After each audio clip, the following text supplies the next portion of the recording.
Olá, família! Sejam todos bem-vindos ao estudo diário das Escrituras. Essa semana nós vamos estudar Elamã, capítulo 7 até o capítulo 12. Eu tenho um anúncio para vocês aqui.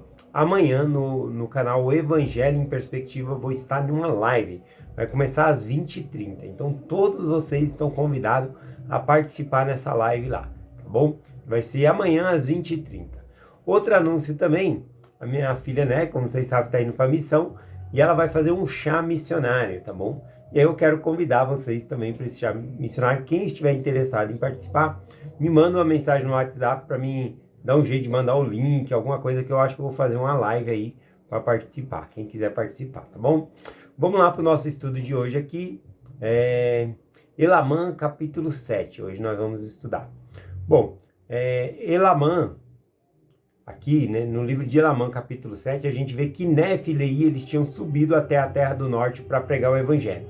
Primeiro eles tinham pregado o evangelho entre os nefitas, né, eles se arrependem de seus pecados, começam a prosperar.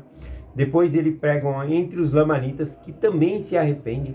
Há uma grande conversão lá, tem uma reunião lá que batiza 8.000, né, lamanitas ali. Então, há uma grande transformação a tal ponto que os lamanitas devolvem as terras para os nefitas, as terras que eles haviam roubado.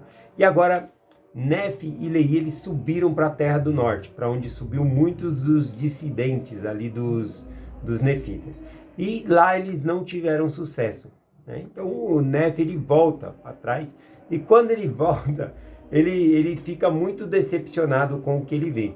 Ele volta para a terra de Zaraela, e agora ele vê o próprio povo de Nefe em plena iniquidade. Ele vê eles ali transformados. Veja só, ele fez um trabalho antes ali, eles estavam bem. Ele fez outro trabalho entre os lamanitas, foi para a terra do norte. Quando ele volta, tá tudo errado ali. Eles estavam pior do que quando ele havia iniciado a pregação da última vez, tá bom? Então, aqui também fala que do versículo 4 em diante aqui, fala que quando ele chegou aqui, Nefe, ele viu o bando de Gadianto no governo, né? Eles estavam governando, e muitos dos nefitas fazendo parte aqui desse bando de Gadianto aqui, desses ladrões, tá bom? Então aqui a gente vê que eles ocupavam a cadeira de juiz para roubar, matar, para obter lucro e assim por diante, né? Essas combinações secretas serviam para isso. Aqui nós podemos dizer que eles foram cegados pelos cuidados do mundo, tá bom? Pelas riquezas, pela glória das outras pessoas, tá bom? E aí então, quando Nefe vê esse terrível estado aqui, ele vai clamar ao Senhor, ele vai fazer uma oração. Tem um jardim chamado Jardim de Nefe, ele sobe até aquela torre, tá bom? Né? Para orar ao Senhor, para clamar por este povo, tá bom? E essas são as palavras de Nefe orando ao Senhor. Depois a gente vai ter aqui as palavras de Nefe interagindo com o povo, tá bom? Porque nessa torre que ele subiu, era um acesso de uma estrada que ia para um mercado. E aí muitos passaram ali, viram e começaram a chamar mais gente. Então vai se reunir uma grande multidão ali para ouvir as palavras de Nefe, tá bom? Então vamos lá. Versículo 7 aqui em diante, veja a oração dele que ele fala ao Senhor. Ó, se eu tivesse vivido nos dias em que meu pai Nefe saiu da terra de Jerusalém, para que eu me regozijasse com ele na terra da promissão. E então seu povo era fácil de persuadir, firme na obediência aos mandamentos de Deus, lento em ser induzido à prática de iniquidades, e rápidos em dar ouvido às palavras do Senhor. Sim, se eu pudesse ter vivido naqueles dias, então minha alma teria regozijado com retidão de meus irmãos. Eis que me toca viver nesses dias e sentir a alma cheia de amargura por causa dessas iniquidades de meus irmãos. Aqui a gente vê que o Nefe, né, nessa oração, ele perde um pouco o senso aqui, né, no sentido da oração, dizendo que no passado foi melhor. A gente lendo o livro de 1 Nefe, a gente viu que foi grande desafio, né? Então aqui é Nefe orando. Se o primeiro Nefe, né, filho de Nei, tivesse aqui, que é o Nefe que ele está mencionando, poderia falar, olha, não foi tão fácil não, né? Meus irmãos tentaram me matar, passamos muita provação no deserto, muita dificuldade. Então ele ia contar, né, que eles foi amarrado pelos seus irmãos, ele ia contar muitas coisas aqui. Então, eu acho que não importa a época que você viveu, aqui no caso, né, algumas pessoas falam assim, era melhor, no passado era melhor, começam a colocar ali, né, dessa maneira, mas cada época nós temos o nosso tempo, tá bom? Então, se as pessoas que hoje em dia, por exemplo, não aceitam o evangelho, se eles vivessem na época de Jesus Cristo, eles podem até dizer, se eu vivesse na época de Jesus Cristo, eu ia me, eu ia me filiar, né, à igreja, eu iria segui-lo. Mas na verdade não é assim que funciona. Porque do mesmo que a pessoa é agora, se estivesse lá se a pessoa rejeita o evangelho agora, na época de Cristo, se ela vivesse, ela também iria rejeitar o Salvador Jesus Cristo. Bom, então vamos continuar aqui. Versículo 10 e o 11 aqui, né, a gente vê então que essa torre se encheu de gente, enquanto ele estava orando, encheu-se de gente ali para ouvir, né, o clamor dele ali e querer saber qual era a causa, né, de tão grande lamentação de Nefe. Então aqui a gente vai ver no versículo 12, a partir aqui do versículo 12, Nefe interagindo com esses que se reuniram. E assim acontece, ó. E então, quando Nefe levantou e viu a multidão que se havia reunido. Ele levantou porque ele estava prostrado, né, em cima da torre ali. Capaz dele ter subido na torre ali, não foi para que as pessoas pudessem ver. É porque os profetas na antiguidade, eles subiam em montanhas, que eram lugares mais elevados. Então aqui ele subiu nessa torre e começou a clamar a Deus. Reuniu uma grande multidão de pessoas. Então quando ele viu ali, tinha bastante pessoas reunidas ali. Versículo 13. E aconteceu que abriu a boca e disse-lhe: por que vos haveis reunido? Para que eu vos fale de vossa iniquidade? Então a pergunta que ele vai fazendo várias perguntas aqui, né? A gente vai ver no texto. E a primeira que ele fala aqui é: por que vos haveis reunidos? Né? Para que eu possa falar de vossas iniquidades? Por que vocês estão aqui ouvindo? Vai adiantar, né? A gente vai ver aqui que ao longo do estudo aqui, uma coisa que eu achei muito triste é que depois que as pessoas tiveram um sinal e souberam que Nefe era um profeta, cada um vai para o seu lado, cada um, e eles não ouvem mais o profeta, né? Foi apático ao que Nefe fez. A gente vai estudar isso essa semana aqui. E aqui então ele pergunta, né, por que haveis reunidos, né? Eu gosto, quando eu estava lendo esse versículo aqui, eu lembrei de Isaías capítulo 1. Isaías fala a mesma coisa. Por que viestes aqui pisar nos meus átrios, né? Que era aquela cerca em volta do templo ali. Por que vocês vieram no meu templo? Por que né, a gente pode adaptar? Por que vocês estão aqui na igreja? Tá bom? Será que é isso que Deus quer? Que você esteja aqui na igreja ou que você entregue o seu coração a Deus? Estar na igreja faz parte da nossa adoração ao Senhor. Mas o que o Senhor ele quer é que nós entreguemos o nosso coração a Ele. Então aqui, vamos aqui no versículo 14 em diante. Ele diz assim, né? Sim, por que eu subi na minha torre para elevar a alma a Deus? Devido à profunda tristeza de meu coração causada por vossas iniquidades.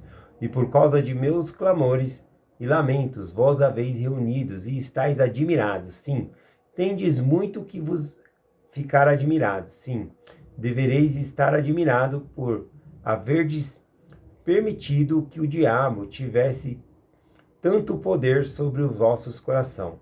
Sim, como pudestes ser seduzidos por aquele que procura mergulhar-vos a alma na miséria. Sim, um fim na angústia sem fim, e tornar vocês, né, miseráveis, né? Então ele fala, como que pode? E aqui também é mencionado que Satanás conseguiu isso em um curto período de anos, tá bom? Eles já estavam nessa situação aqui. É igual eu falei, enquanto Nefi saiu para pregar, né, foi para a terra dos Lamanitas, depois na terra do norte, quando eles voltam, já está aqui tudo nessa iniquidade aqui. O versículo 17 diz assim: arrependei-vos, porque desejais morrer? Essa morte que é a morte espiritual, viver afastado aqui da presença de Deus, tá bom? E literalmente também veria destruição, porque o Senhor deixava com que os inimigos viessem contra eles quando eles não se arrependiam. Então é os dois tipos de morte aqui.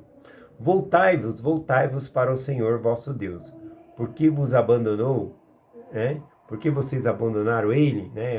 Porque nós o abandonamos. Eu lembrei aqui nessa parte de Jeremias, capítulo 2, versículo 13, quando Jeremias fala que o povo do Senhor cometeu dois pecados contra ele. E diz: a mim me deixaram o manancial de água viva, ou seja, deixaram o próprio Deus, que é o manancial de água viva, que dá vida, ele é a água viva, né? Que jorra para toda a eternidade. Então deixaram a água viva e cavaram cisternas rotas, né? Que significa rachadas. Então, querendo achar a cisterna rota, né? Que eles falam aqui, é uma cisterna na qual guardava a água da chuva, para que ficava armazenada, tá bom? Mas agora, se ela é rota, ou seja, rachada, a água vai escoar, vai embora. Então, aqui o Jeremias está dizendo, vocês estão deixando o Senhor, que é um manancial de água viva, para ir atrás de uma cisterna que não retém água, que vaza tudo, tá bom? Então, não existe nada, né, que nós podemos trocar pelo nosso Deus. Ele deve ser a maior coisa na nossa vida.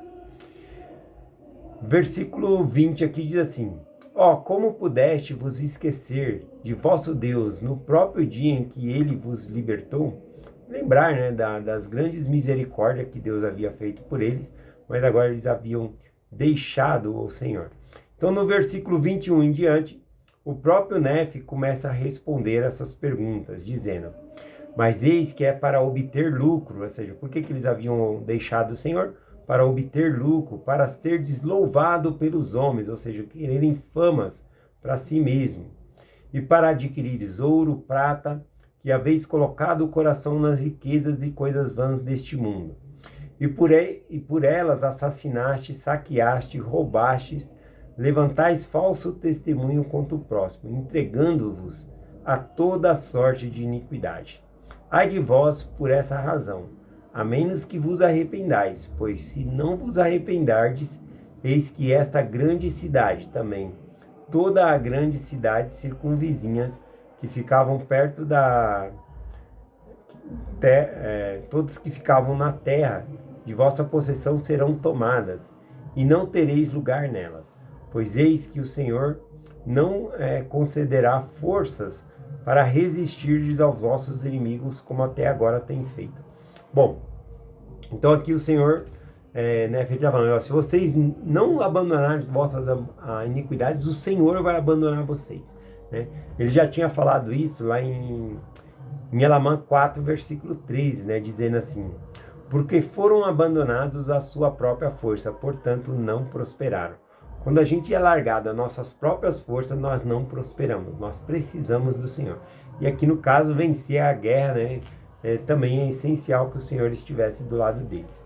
Versículo 23 diz assim: pois eis que assim diz o Senhor, não me manifestarei a minha força aos ímpios, e a um mais do que a outro, a não ser que se arrependam de seus pecados e ouvam são as minhas palavras. E agora, meus irmãos, quisera que compreendesses que esse será melhor para os lamanitas do que para vós, se não vos arrependerdes.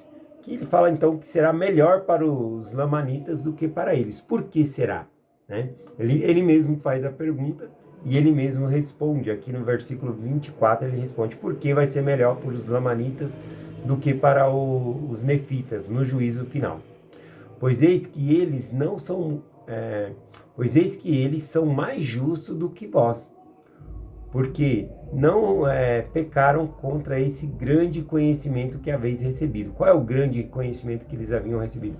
Eles tinham um profeta, eles tinham as escrituras, os lamanitas não tinham. Eles foram lá pregar aos lamanitas, mas eles não tinham, né, escrituras para ler, nada disso. Então, porque eles receberam mais luz, também, né, se eles se desviarem, a condenação seria maior. Então é disso que ele está falando aqui. Portanto, o Senhor será misericordioso para com eles. Sim, prolongará os seus dias e aumentará a sua prosperidade, ao passo que sereis completamente destruídos se não vos arrependerdes. né? Então, novamente aqui ele fala sobre o arrependimento. Vamos lá para o versículo 29, finalizando o capítulo de hoje. Ora, eis que não vos digo por mim mesmo essas coisas sucederão. Então falando, olha, essas coisas que eu estou falando, essa destruição, essas coisas aqui, eu não estou dizendo isso de mim mesmo, tá bom? E aí ele coloca aqui o Senhor, né? Porque não é por mim mesmo que sei essas coisas, mas eis que sei que essas coisas são verdadeiras, porque o Senhor Deus me as deu a conhecer. Portanto, testifico que sucederão, ou seja, que acontecerá, por conta que o Senhor falou que iria acontecer, e ele viu ali que o povo não estava se arrependendo, tá bom? Eu acho que uma parte aqui da mensagem que me tocou bastante foi a parte que ele fala: por que vocês se reuniram? Por que vocês vieram aqui? Para ouvir das vossas iniquidades, né? Então a gente tem que pensar: por que eu estou indo na igreja? O que eu quero? O Senhor, ele quer o nosso coração, a nossa entrega, tá bom? Do Evangelho. Então é isso que nós devemos fazer. E eu compartilho essa mensagem com vocês hoje, em nome de Jesus Cristo. Amém. Até amanhã.